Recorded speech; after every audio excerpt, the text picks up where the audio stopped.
Captain America exoskeleton armor. Steve Rogers is one of my biggest idols because he usually just looks like he stepped off a recruitment poster. But one day his body decided to quit on him faster than Skuno's downfall.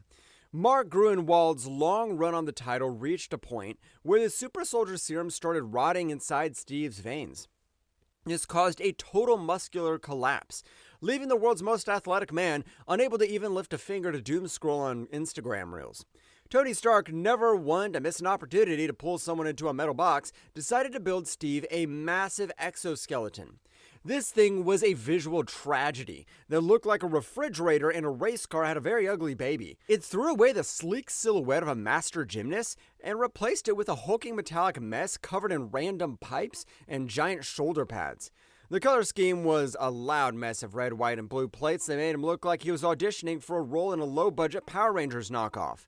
But perhaps the worst part is the inclusion of tiny pouches on a suit made of solid metal. Like, why does a guy in an indestructible tank suit need a fanny pack? On top of that, the helmet was a giant bucket that hit his face, making him look like a RoboCop ripoff instead of the living symbol of hope. Fans hated this, because Captain America's whole thing is being an agile brawler who flips over tanks. Putting him in a rigid, clunky suit is like putting a world-class ballerina in a deep-sea diving suit and telling her to perform Swan Lake. It was a desperate attempt to make him look extreme for the edgy 90s kids.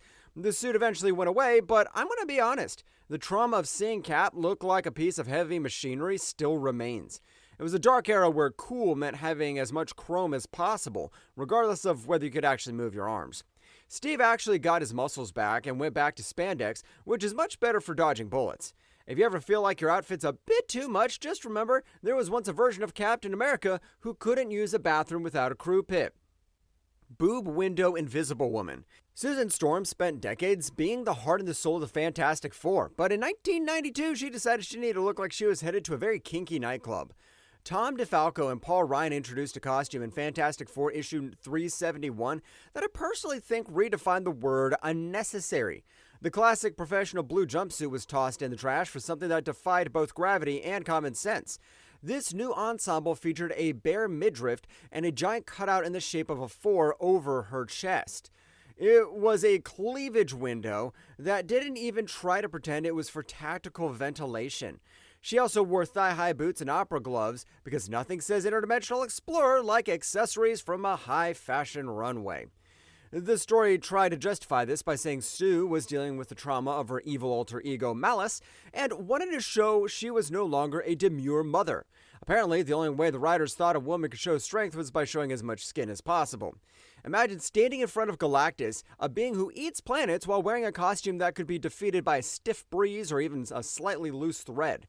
It was a blatant attempt at cheap tiltation that ignored everything fans loved about her character. Because she was never a bad girl archetype, she's a brilliant scientist and a fierce protector who doesn't need a bikini to be intimidating. The look was so widely mocked that it became a shorthand for everything wrong with how female characters were treated in that decade. It didn't make her look powerful, it just made her look like she forgot how to get dressed in the morning. Thankfully, the 4 cutout era ended and Sue went back to wearing clothes that actually stayed on during a fight. It's hard to project an aura of maternal authority when your shirt is held together by hopes and dreams and a very strong adhesive. Spider Armor Mark I. As a guy who relies on his spider sense to not get hit, it becomes a really weird moment when the Web of Spider-Man issue 100, when Peter Parker decided to become a shiny human target. Facing a group called the New Enforcers who brought heavy-duty guns to a fistfight, Peter went to a lab and cooked up some comic book fans had never seen before. He smeared hard metallic compound over a suit, creating the Spider Armor Mark I, a monochromatic silver and black monstrosity. It's kind of laughable to me because it looked like it had been dipped in liquid chrome and then stepped on by a giant waffle iron. This suit was the definition of style over substance, and even the style was questionable at best. It traded his iconic red and blue for a look that screamed, I want to be a knight, but I also have 8 legs. But the logic behind the suit was fundamentally broken from the start. Spider-Man's biggest advantage is that he is faster, more agile than everyone else. By wrapping himself in heavy metal plates, he basically turned himself into a slow-moving silver turtle. He sacrificed his speed to absorb bullets that he normally would just have dodged with his eyes closed. But what's the most annoying thing to me is that the suit was clearly just a gimmick to sell those shiny foil embossed comic covers that were huge in the 90s. But that's not even the funniest part because the armor didn't even last a whole issue. It got sprayed with acid and melted away almost immediately, making the whole genius invention a total waste of time. Fans didn't buy it because it was like a toy commercial rather than a natural progression of the character. This is proof that Peter Parker is a street-level hero who swings on webs, not a tank that clanks around on the sidewalk. Protecting yourself with heavy armor is a great idea, right up until you realize you've turned your greatest superpower into a very expensive paperweight. Thor's 90s leather and chains. Thor is a majestic deity who lives in a golden palace, but for a brief moment, in the mid-90s, he just looked like the lead singer of Metallica from Timu. During the Mike Deodatos Jr.'s run, the traditional Asgardian armor was swapped out for a look that can only be described as Viking fetish chic. He lost the cape and the tunic, opting for a bare midriff that showed off his abs to the entire world. He wore tight black leather pants, massive metallic shoulder pads, and enough straps to secure a small cargo plane. The most confusing part was a giant heavy metal chain that connected his belt to the handle of Mjolnir. What's funny is that this chain served no purpose other than to look edgy and probably trip him up while he was trying to fly. On top of all that leather, he had a massive metallic codpiece that was impossible to ignore. It was a chaotic, cluttered disaster that threw away all the mythical grandeur of the character. Thor should look like he belongs in an ancient epic, not a basement club with a strobe light and a foggy dance floor. The sheer absurdity of a god who has lived for thousands of years suddenly deciding to wear a crop top and chains was too much for readers to handle. It was a desperate attempt to make him fit in with the gritty trend of the era, but it just made him look like a caricature. The shoulder pads were so big they probably had their own zip code, and they definitely made it hard for him to swing his hammer. It was a visual mess that lacked any of the elegance or history that makes Thor who he is. That's why fans were relieved when he finally went back to looking like a legendary warrior instead of someone who spends too much time at a leather outlet. There is nothing quite like a divine being from another realm deciding that his ultimate battle gear should include a belly button reveal and a heavy-duty leash. Daredevil 90s armor. Matt Murdock loves his career of being a blind ninja who spends his nights jumping off buildings, so naturally, someone thought he should do that while wearing heavy metal plates. During the Fall from Grace storyline, Daredevil faked his death and decided he needed a new, dark look. He ditched the classic beautiful all-red suit for a gray and crimson armored mess. This suit featured massive silver shoulder pads, thick knee pads, and clunky gauntlets that looked like they belonged on a riot police officer.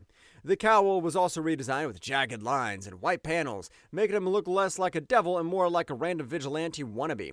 My problem here is that Daredevil is a street-level acrobat. His whole fighting style is based on being fast, silent, and fluid. Adding clunky metal armor to a guy who does backflips on clotheslines is like putting lead weights on Usain Bolt. It made him look heavy and slow, which is the exact opposite of what you want when you're fighting ninjas in a dark alley. The classic red suit is one of the best designs in comic history because it is simple and iconic. But this new version was noisy, cluttered, and looked like it was designed by someone who really loved industrial machinery but had never seen a gymnast move. Readers hated it because it felt like a character was losing his identity to chase a trend. You don't make a character more mature by putting on more plastic on their shoulders. It was a weird detour that thankfully didn't last. And Matt eventually realized that he works better when he isn't clanking like a toolbox every time he takes a step. If you're trying to hide in the shadows and move like the wind, wearing bright silver metal pads that reflect every streetlight is certainly a bold tactical choice. Goliath Hawkeye. You should never fight Clint Barton because he is famous for being the guy who brings a bow to a god fight. But there is an exception for when he decided to just become a very big guy. In 1969, Clint started feeling like he was the weakest link in the Avengers because he didn't have any actual superpowers. When his bow finally broke, he had a bit of a midlife crisis and took some of Hank Pym's growth serum to become the new Goliath. This came with a costume that was basically a blue and red jumpsuit with a plugging neckline. The straps on his chest left his shoulders bare, so it was a generic, boring look that stripped away everything that made Hawkeye special. I think the whole point of Clint is that he's the ultimate underdog who uses skill and stubbornness to keep him up with the heavy hitters. That's why giving him generic get big and punch thing powers turned him into a second-rate version of Giant Man. He lost his unique tactical role and his swashbuckling archer aesthetic. becoming just another bruiser on a team that already had plenty of them. Fans missed the trick arrows and the cocky attitude of the purple-clad marksman. It was a classic case of trying to fix a character who wasn't broken by giving them powers that made them less interesting. Eventually, the writers realized that Clint Barton is much more compelling when he's the guy who can hit a target from 3 blocks away while also making a sarcastic comment. He gave up the growth serum and went back to the bow, much to the relief of everyone who preferred him as a unique hero. Masked Doctor Strange. Doctor Strange is a master of the mystic arts who usually wears elegant robes, and you know what will ruin that look? Masks, which is exactly something that Marvel gave him in the 60s. Sales were dipping, so the editors thought the magic stuff was too weird for the kids. Their solution was to put Stephen Strange in his skin-tight blue bodysuit and a full face mask. To be honest, at first sight, he looked like a wrestler who didn't know if his theme was luchador or party magic. The mask covered his face entirely, leaving only his eyes and mouth visible, which completely destroyed his distinguished look. He lost the gray hair at his temples and his iconic mustache, making him look like any other random hero on the shelf. Not only that, the Sorcerer Supreme should look otherworldly and wise, not like he's about to go 3 rounds in a steel cage match. The cloak of levitation was still there, but it was drawn to look like a standard superhero cape, losing its ancient tattered charm. I think this redesign was a total failure because it ignored the genre that Doctor Strange belongs to. He isn't a superhero in the traditional sense, he's an occult investigator. Taking away his robes is like taking away Sherlock Holmes' magnifying glass and giving him a pair of brass knuckles. Readers hated it because it felt like a cheap attempt to fit in with the more popular characters of the time. The mask was particularly dumb because it robbed the character of his expressive face, which I believe is vital for a guy who spends his time chanting at compelling spells. In the end, the Masked Strange era was short-lived, and he eventually returned to his psychedelic, mystical roots where he belongs. Thank God, because it's hard to take a cosmic protector seriously when he looks like he's trying to hide his identity from his own landlord. Age of Apocalypse Gambit. During the Age of Apocalypse event, everyone got a gritty makeover, but Gambit's new look was less rebel leader and more I found a pile of scraps in a dumpster.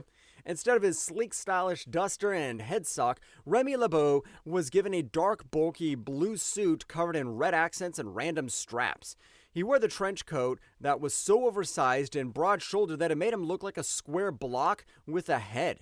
The coat was torn and tattered, which I guess was supposed to look cool, but it just made him look like he had been through a washing machine. He also had massive clunky boots that looked like they were made for walking on the moon rather than through the shadows. Here's where I think everything went wrong. Gambit's whole appeal is his suave Parisian thief vibe and his acrobatic grace. This costume turned him into a lumbering space pirate who looked like he would trip over his own feet the moment he tried to throw a card. The excessive bulk of the coat and the noisy design of the suit under it completely ruined his silhouette. It felt like the artist just kept adding lines and straps until there was no room left on the page. In a world that was supposed to be harsh and survival-focused, wearing a giant heavy coat with non-functional metal wristbands seemed like a great way to get caught. Fans of the character found it profoundly dumb because it didn't feel like Gambit at all. It was just a generic 90s extreme design that could have been anyone. He lost all his roguish charm and became just another grit-covered soldier in a crossover that was already overflowing with them. When your cool rebel outfit makes you look like a stack of blue tires wearing a tattered rug, it might honestly be time to find a new tailor. Psylocke armor. Psylocke eventually became a cool telepathic ninja, but before that, she spent some time as a pink neon tank. While the X-Men were living in an Australian outback, Wolverine decided Betsy needed more protection and got her a suit of armor from an interdimensional company. The result was a massive, clunky, and incredibly ugly contraption. It was made of rigid metal plates painted in shades of bright pink and magenta, featuring flared shoulder pads that were whiter than her own head.